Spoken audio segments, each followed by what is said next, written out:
Bom, estamos aqui mais uma vez.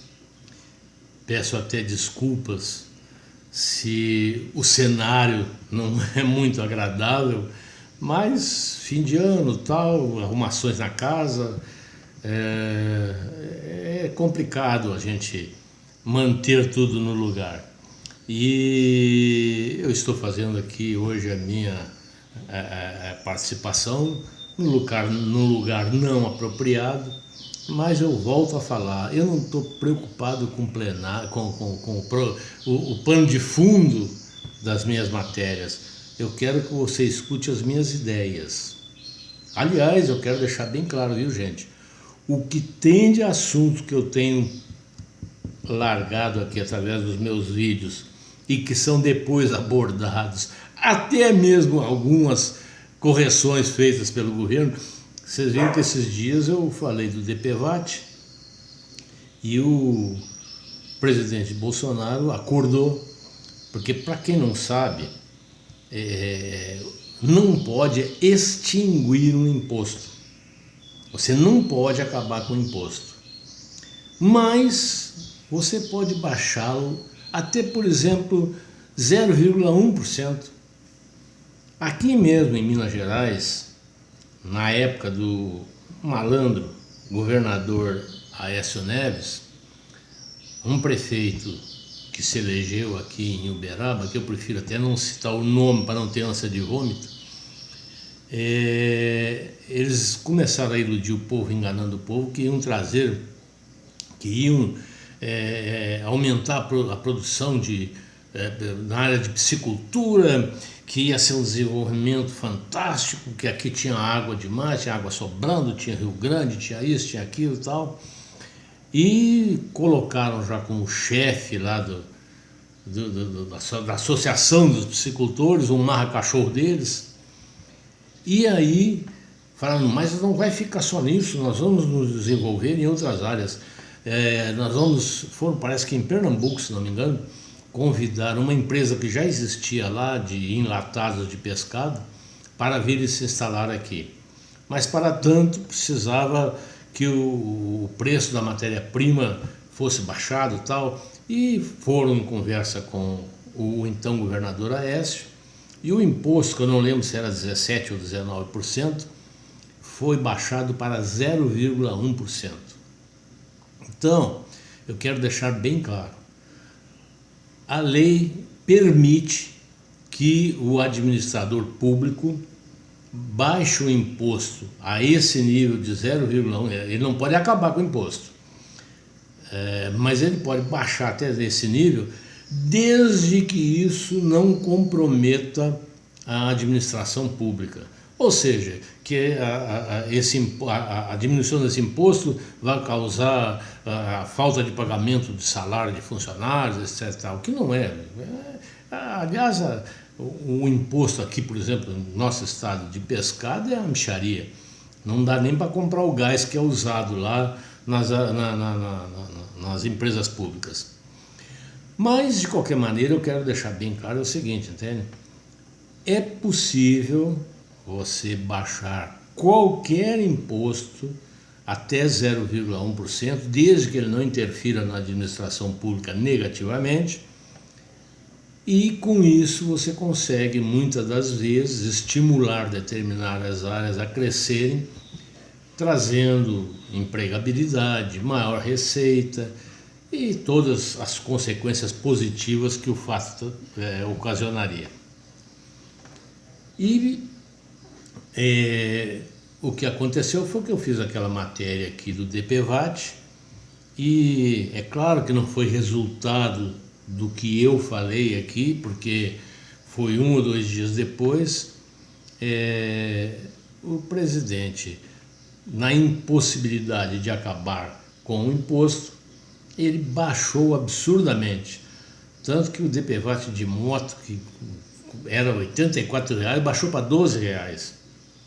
Então, o que eu digo é o seguinte, eu sei que a minha participação não vai mudar o Brasil, não vai resolver o problema de muita gente e tal, mas colabora para que, pouco a pouco, as coisas possam ir melhorando, como, por exemplo, nesse caso do DPVAT.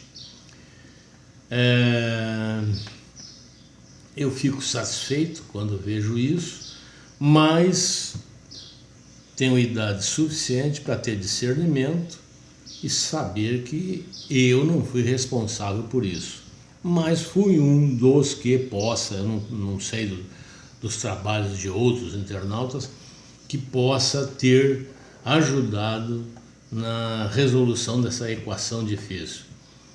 Vamos ver agora qual vai ser a saída que o presidente achará para o caso dos radares móveis, que é outro absurdo. Aquilo ali é como se fosse jogo de caça-níquel. Não tem outra finalidade. Não é instrutivo, não é corretivo, é simplesmente punitivo. É para arrecadar dinheiro, para continuar tendo caixa, para fazer o pagamento desses cafajestes que atuam em áreas cuja remuneração passa muitas das vezes de 30 mil reais. Eles só têm interesse nisso, em arrecadar, arrecadar e arrecadar. Aliás, aproveitando a oportunidade, eu tenho visto aí todo mundo falando, não, porque o TCU, porque o TCU vai fazer isso, vai fazer aquilo. Para quem não sabe, gente, o TCU, Tribunal de Contas da União, é um apêndice do Congresso Nacional. É um organismo de merda. Ele só serve para fiscalizar o trabalho e a aplicação dos recursos dos congressistas. Tanto que 90% dos que lá estão como ministro do Tribunal de Contas são ex-deputados, ex-senadores e alguns outros que trabalharam durante muito tempo dentro do Congresso e foram... Como é que você acha que os caras são escolhidos? Normalmente é feita uma entrevista porta fechada com ou o presidente ou alguns membros do TCU e fala, olha, você poderá ser indicado aqui e tal, mas qual é a sua ideia? Você acha que o cara fala assim, não, eu vou parar para ferrar vocês, o que vocês fizerem de errado, eu como o fígado de vocês?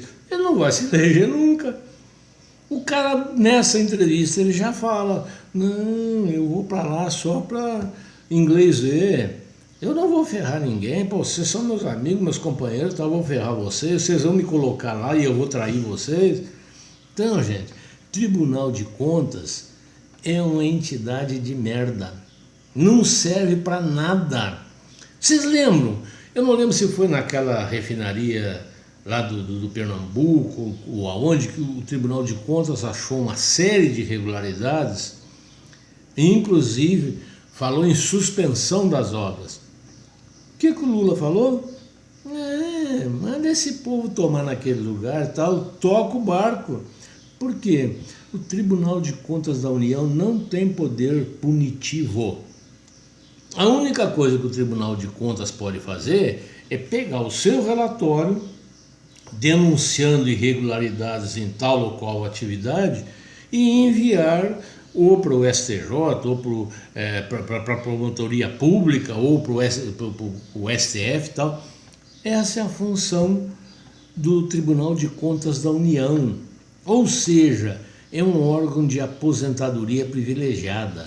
Quando o cara sente que dificilmente vai se reeleger, ele já dá um jeito de combinar para ser o próximo ministro do Tribunal de Contas da União. E aí vai para lá, ganhando verdadeiras fortunas para encobrir e acobertar os erros dos seus mandatários, que são os deputados e senadores. Você já viu o Tribunal de Contas denunciar obra de deputado e senador? Rapaz, o que tem de emenda que não foi concluída a obra no Brasil é uma farra.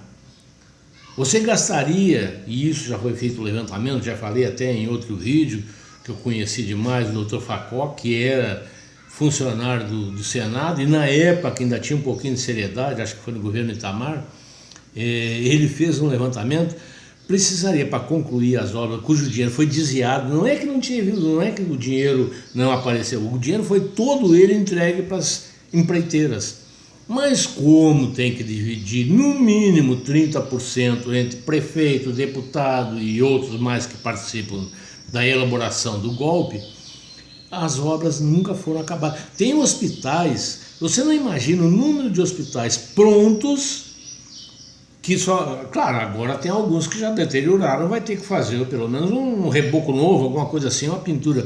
Mas prontos, é só passar a mão de cal.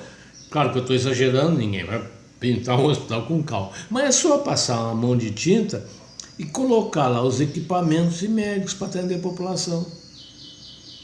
Mas é muito, são mais de 50 hospitais, só hospitais, eu já não vou nem falar das outras obras, mas só hospitais tem mais de 50 nesse Brasil afora, tudo faltando uma merrequinha para poder funcionar. Mas eu já falei, para que serve a emenda? Para dar 30% de comissão para os interessados. E não acredite quando você viu a imprensa e o próprio governo, tá? O Ministério Público, é 1%, 2% de corrupção e tal. Mentira! Ninguém trabalha por esse valor lá.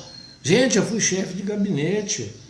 Eu ia levar meu deputado no lugar, não era na casa do Zé Janene não, viu gente? Não era na casa do Zé Janene, era na casa do agroindustrial de São Paulo, do deputado e agroindustrial de São Paulo. E tudo saía de lá com caixa de sapato, com envelope, não sei o que era, talvez era um bingo que eles faziam lá e tal.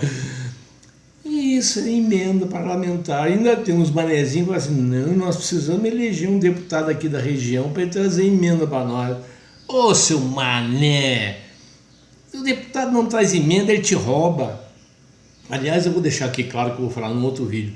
Você sabe qual é a arma mais letal do mundo? É o revólver, é a metralhadora, é isso. Não, é a caneta.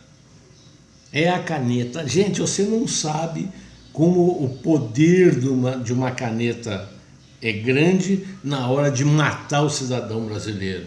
Porque pela caneta o dinheiro é roubado, aí o prefeito, o governador, assinam absurdos que permitem o roubo do dinheiro da área pública, aí não tem saúde, não tem... Vocês veem todo dia aí, no Brasil inteiro, gente morrendo na porta do posto de saúde porque não tem um Cibazol. A caneta é a arma que deveria ser muito bem vigiada e que poucos poderiam usar. Mas, infelizmente, nós estamos no Brasil, onde os governantes precisam mostrar alguém como sendo culpado pelos seus erros e pelas suas corrupções.